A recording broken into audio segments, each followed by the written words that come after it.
நமக்கு ஒரு தேவன் உண்டு. அவர் எப்பேற்பட்ட காரியத்திலே நம்மை காப்பாற்ற முடியும். ஒன்னு தெரிஞ்சுக்கோங்க, நீங்க பாவத்துல இருக்கும் பொழுதுதான் பாவத்திலிருந்து அவரை விடுதலையாக்குகிற ஒரு இரட்சகராய் பார்க்க முடியும். நீங்க வியாதியில இருக்கும் பொழுதுதான் வியாதியை விடுவிக்கிற வைத்தியராய் பார்க்க முடியும். நான் ஒண்ணு சொல்றேன், நீங்க பாவத்தோடு போராடி கொண்டு இருப்பீர்களானால் தயவு செய்து இதான் சரியான நேரம். நீங்க சொல்லலாம், எனக்கு பலன் இல்லை, திரும்ப திரும்ப விழுறேன், என்னால எழும்ப.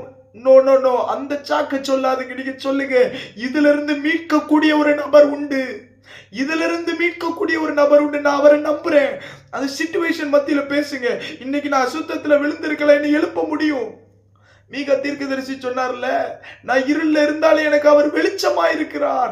நான் அசிங்கத்துக்குள்ள இருக்கிறேன், நான் பாவம் செஞ்சேன். இன்னைக்கு சத்ரு என்ன வெக்கப்படுத்துற மாதிரி பேசலாம். ஆனா ஒண்ணு தெரிஞ்சுக்க சத்ருவே, இன்னைக்கு நான் விழுந்தால் மீண்டு எழும்புவேன். உங்களுக்கு தெரியுமா, உங்களை எழுப்ப முடியுங்க. உங்களை எழுப்ப முடியும். கர்த்தர் உங்களை பயன்படுத்த முடியும். சிலர் யோசிக்கலாம், ஐயோ நான் பாவத்துல விழுந்துட்டு என் மேல உள்ள திட்டம்லாம் போயிட்டோம். உங்க மேல உள்ள திட்டம்லாம் போல. கர்த்தர் உங்களை நேசிக்கிறார். கர்த்தர் அதனாலதான் சொல்ற, உன்னை இரவும் பகலும் அவனை காப்பாற்றி உனக்கு கனி கொடுக்கிறவனா. நீ ஒவ்வொரு தடவை தப்பு செஞ்சுட்டு உன் இருதயம் உடையுதில்ல. கர்த்தர் அதை பார்க்கிறார். ஓ சிந்தனையில ஒரு வெட்கம் வருதில்ல, உன்னை ஒரு வெட்கம் மூடுதில்ல. ஐயோ நான் தப்பு செஞ்சுட்டேனே, அவர் சமூகத்துல எப்படி போய் நிக்கணும்ல நீ யோசிக்கிறல. கர்த்தர் சொல்ற, தைரியமா வா, உன்னை நான் பரிசுத்தப்படுத்துறேன், நான் உன்னை காத்து கொள்ளுவேன், உன் லைஃப நான் மாத்துவேன்னு சொல்லி கர்த்தர் இன்னைக்கு உன்னை என்கரேஜ் பண்றார். உன்னை தாண்டா நம்பி இருக்கேன் தேசங்களுக்கு, உன்னை தாண்டா நம்பி இருக்கேன் தீவுகளுக்கு, உன்னை தாண்டா நம்பி இருக்கிற பல வாலிப பிள்ளைகளுக்கு.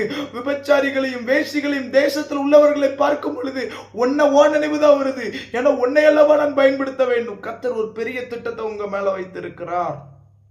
அதனால நீங்க கட்டாயம் நீங்க எதை பத்தியும் யோசி